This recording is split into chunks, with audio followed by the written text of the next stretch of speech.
Most people will have heard of The Origin of Species by Charles Darwin, leading Victorian naturalist who had this theory about how animals morphed into slightly different versions of animals where they happen to be living for reasons of the natural selection.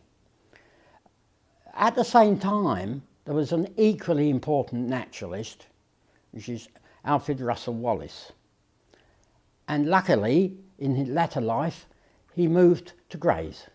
Now, some of us consider him to be far superior to Darwin on the grounds that he developed his theory in the Far East, as opposed to Darwin, who was, I think, mostly in South America. But he produced his notes and sent them to Darwin and said, "Here, Darwin, what do you think of this theory?" And Darwin had a momentary upset by this, because he reckoned, Darwin, that he worked it out 25 years ahead, but he'd not told anyone and he hadn't published it.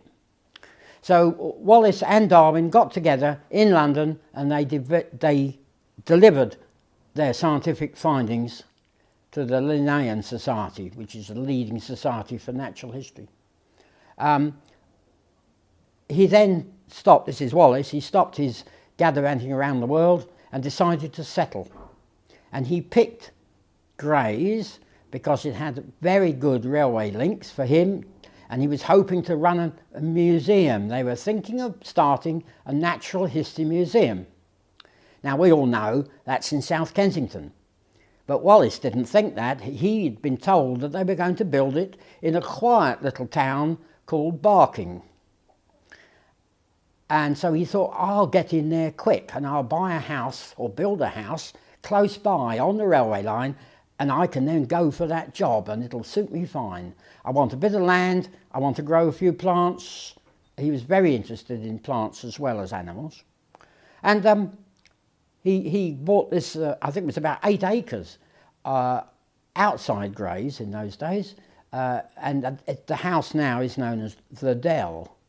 Prince Albert decided that the Natural History Museum ought to be in South Kensington with all the other museums that he was kicking off, and and someone else was appointed to run the Natural History Museum. An interesting sideline to that is that Wallace's extensive collections that he sent home, butterflies, moths, bugs and beetles and all sorts, are now sitting, for the most part, in the basement of the Natural History Museum, hidden from gaze because no one can, there's too many to show people. But they've got them there, and they've also got his diaries and things. One diary they've got is of him living in Grays and how he planted his garden and what the weather was like and such like, and when he heard the first cuckoo. And this is all fascinating stuff. So this actual archive is in what is now the Natural History Museum in South Kensington.